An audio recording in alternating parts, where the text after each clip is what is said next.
Hello everybody and welcome back to the Upgoded Estate. Dun, dun, dun, dun, dun.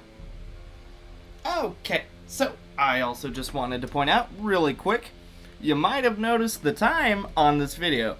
That's right, it's another not pre-recorded.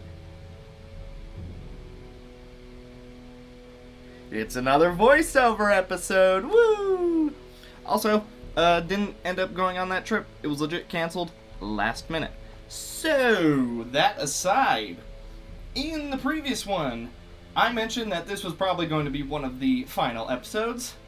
It probably won't be, because I was quite mad.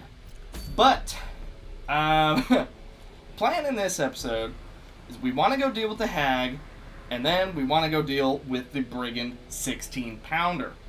However, we're going to need to do a bit of leveling, and there is still the case of the Hag. So the first team I brought out, pretty simple team.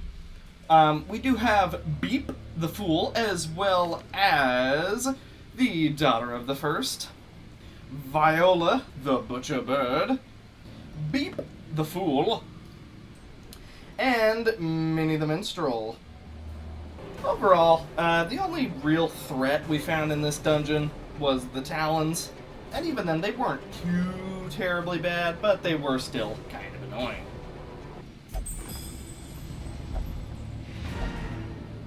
As you can see, we left with literally zero stress, so it was a really, really good dungeon.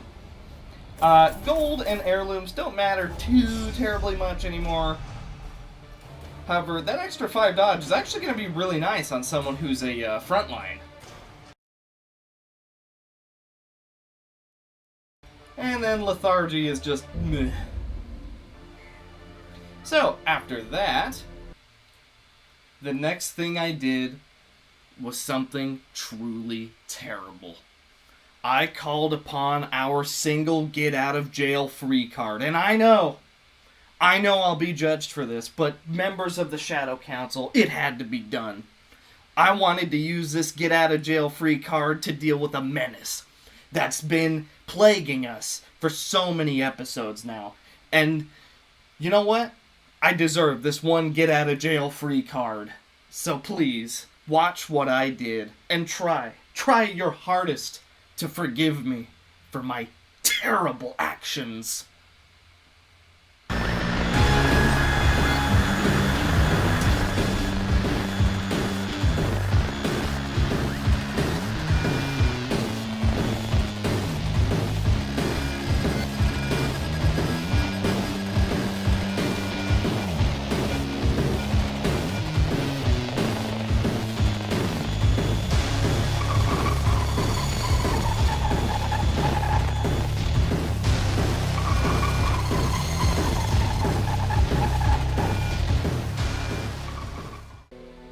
So yeah, that happened.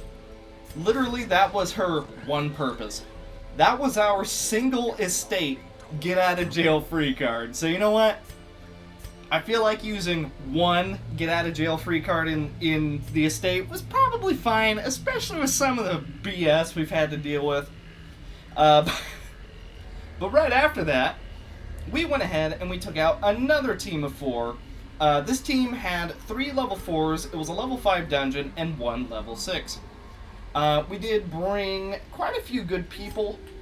My thinking here was, well, we're going to use them all, so may as well just level them up now. Lindy, of course, has the extra 50% XP because we need a max level healer. And, you know, we dealt with a couple bad teams, but all in all, really just kind of smashed them? That is, up until the final fight of the dungeon, where our growth tender died. Because as it normally goes, the healer dies on the very last dungeon. The very last fight of the dungeon. Luckily, we did have our boy, the plant child, in order to help us through the fight, because his healing is actually really, really good, especially when it crits. But yeah, it just figures. very last fight of the dungeon, and the healer dies again. It's like a curse. It's like dying to a dot on death's door. It seems to just happen.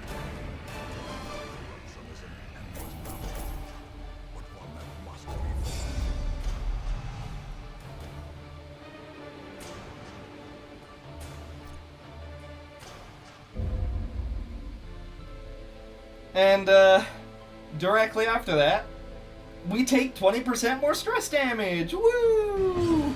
So, of course, the first thing we do is we go after the Brigand 16-pounder, and this is the first team that we come up against. And shortly after that, we find another Fawn! She was lacking a jacket, as you might notice. But she was simply too adorable, too cold to leave behind, so we took her along. It may not be Bridget, but, you know, it's one of her sisters. May as well protect her.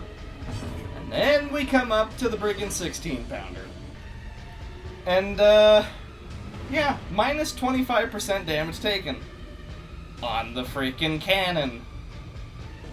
However, the issue wasn't the cannon's lack of taking damage. It was me trying to buff. And that backfired pretty hard.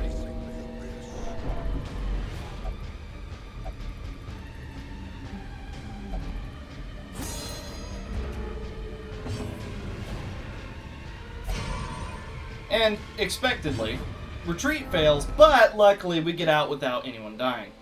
And, checking in with the Fawn that we rescued, because something good came out of the dungeon, she has Fairweather Fighter, which is good for, like, the first turn. But then we head back with the second team, this time with a vengeance. And he has plus 25% absorb buff chance. Yay, so our buffs aren't gonna do anything, because he'll just absorb them. And he also has minus 25% damage taken. However, once again, didn't have the damage to kill the Torch Boy, because I figured, you know what, we may as well just buff anyway, right? Yeah, that was a bad idea. Do not buff against this fight because you'll die. I think the reason the Torch Boy actually survived, though, is because the Alarune actually missed his attack. I go for a crit here to try and heal everyone, doesn't work out, and we lose the Plague Doctor because of it. So, that was a mixture of me attempting to buff, and then the Alarune missing. If the Alarune hadn't missed, we would have been fine. But, because he missed, we lost our Plague Doctor, who, yeah, we're not getting back. There's such a small chance to find base game heroes in those dungeons, and then an even smaller chance to find the dungeon, so it's just like, nah, she's gone. Which really sucks, because we still have to do the third darkest dungeon. So, at the end of the video, I pretty much said, okay, we're done using like 4 fun teams. I'm no longer just going to use someone because we haven't used them in a while. I'm just going to try hard from now on. Because at this point, I'm like, Arduous Edition is kind of getting on my last nerve. I'm gonna be honest with you guys. I've kind of grown out of Arduous Edition. Like, it was fun at first, but once you get to the level 5 and level 6 dungeons, it's just padding that you really don't want. And a majority of the time, it's just so disruptive. Again, maybe I'm bad, but Arduous, you know, it was fun, but it's about time that you go away. So, I estimate we're going to have 2 more episodes after this one.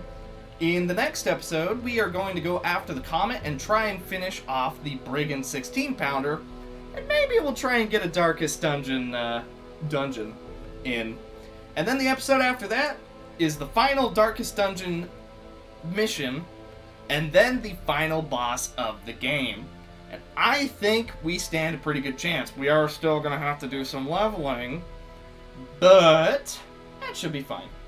I also mentioned I was thinking of making an estate based on like kind of a steel-based sort of, I don't know if I exactly want to say steampunk, but sort of, you know, the Slayer, you know, his sort of look, basically based on that look. However, while I was making a collection, there's really not a whole lot to do. Like, there's a lack of a healer, and then there's a lack of a real pull to the estate. So I don't know. I went ahead and I posted it down in the comments below. So if you want to add anything to that collection, just let me know. Basically reply to that comment and say, oh, XYZ mod would fit super well. And then if we get enough in the estate, maybe I'll do another challenge run of just air quote steampunk characters. I don't know if steampunk again is the exact term, but I think it could be fun because I really like how the Slayer, the Salamancer, the new modded character who just came out, can't remember his name, but he's in there as well. I really like how they look. And so if I can build an estate based around them, I will. However, gonna need a healer. And as far as I know, there is no healer with that type of design. So, if you guys have any suggestions for that collection, and it gets enough, we'll make an estate out of it. And we'll make it a fun challenge. And we won't use Arduous in it, I'm sorry. But we'll find some other way to make it difficult. But with that, thank you guys so much for watching. At this point, the screen's probably been black for quite some time. And I will see you guys in the next one. Bye.